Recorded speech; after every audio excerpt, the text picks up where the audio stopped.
You might be 25 and feel 40. Not because you've lived more, but because somewhere along the way, you stopped seeing life the way people your age seem to see it. The strange part? You may not know what changed. But your mind does. There's a number on your driver's license. Then there's another number that exists only inside your head. Psychologists call it subjective age, the age you actually feel yourself to be. And those two numbers can be surprisingly far apart. You can be 28 and feel like you've already lived several different lives. You can be 45 and still feel like you're just getting started.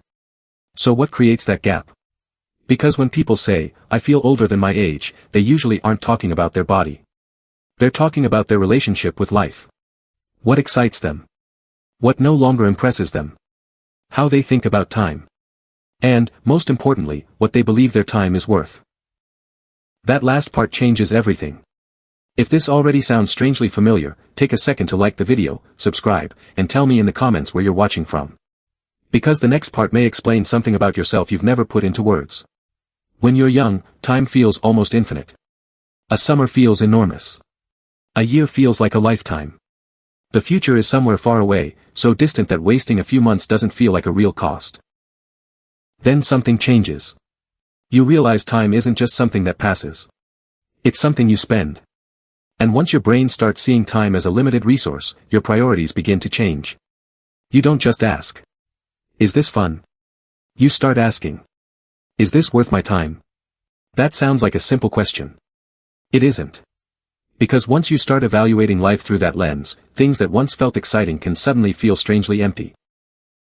The party isn't necessarily bad. The attention isn't necessarily meaningless. The status isn't necessarily worthless. You just start seeing the expiration date on things you once thought would matter forever. And that can make you feel older than everyone around you. Not because you're wiser. Because you're thinking in longer timelines. Imagine two people who are exactly the same age. One is thinking, what do I want right now?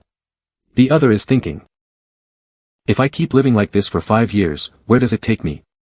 That second question changes the psychological experience of life. Because now you're not just experiencing moments. You're seeing consequences. A decision isn't just a decision anymore. It's a direction. A relationship isn't just a relationship. It may become a future.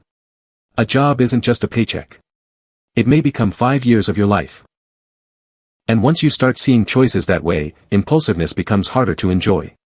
You don't necessarily become boring. You become more aware of the hidden price attached to things.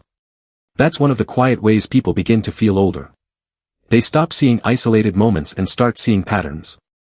But there's a deeper reason this can happen surprisingly early. Sometimes your sense of age changes because your identity changes faster than your calendar. Think about a version of yourself from 5 years ago. You may recognize the face.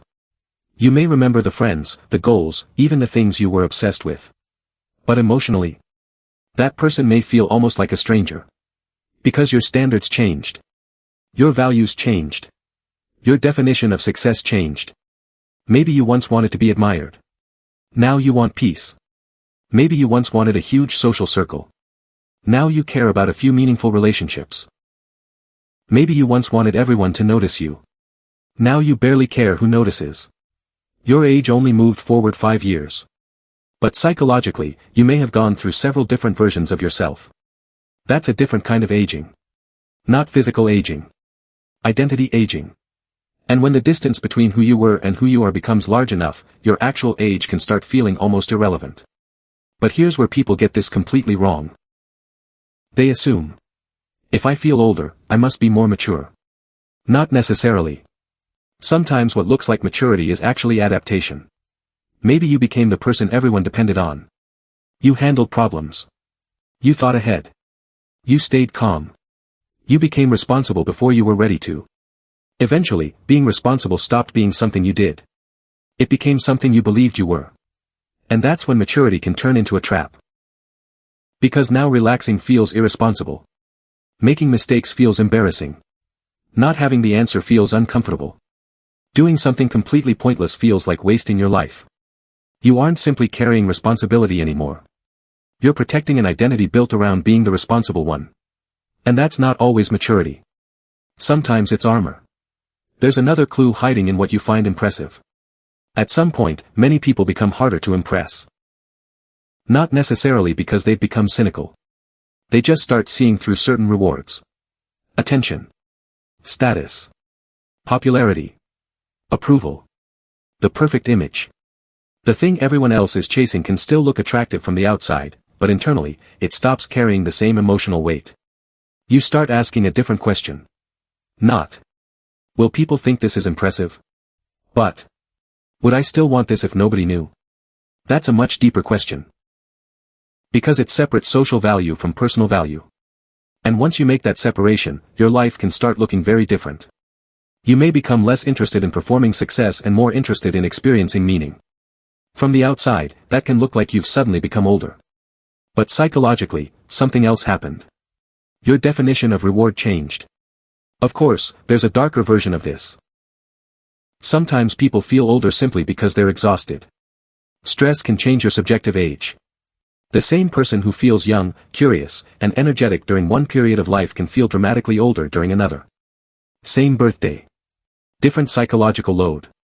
When you're constantly managing problems, anticipating consequences, or carrying responsibilities, your brain doesn't experience life as lightly. And exhaustion can disguise itself as wisdom. You start thinking, I've just grown up. When sometimes the more honest sentence is, I've been carrying too much for too long. That's why feeling older shouldn't automatically be treated as a badge of honor. It can be information. A signal that something about your relationship with time, responsibility, identity, or the future has changed. So if you've always felt older than your age, don't immediately ask, why am I different from everyone my age? Ask something harder. What changed the way I measure a meaningful life? Maybe your future started feeling more real. Maybe your priorities changed. Maybe you've already lived through several versions of yourself. Maybe responsibility arrived early. Maybe you simply became more selective about what deserves your attention.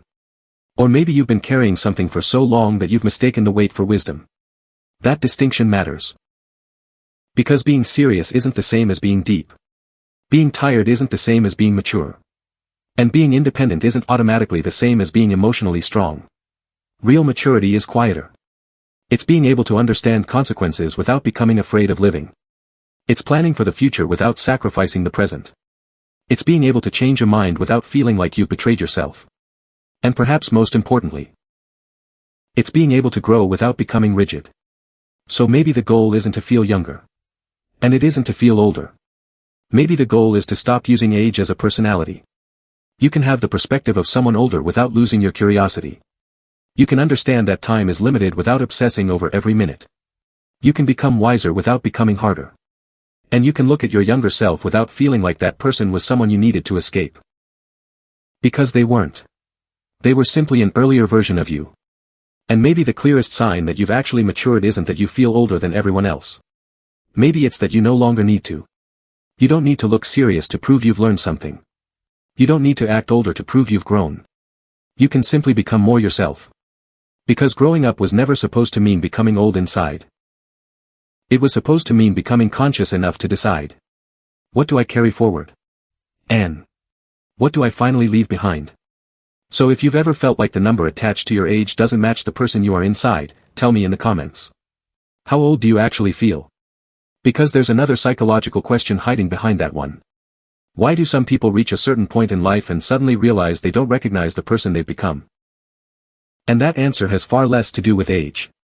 And far more to do with identity.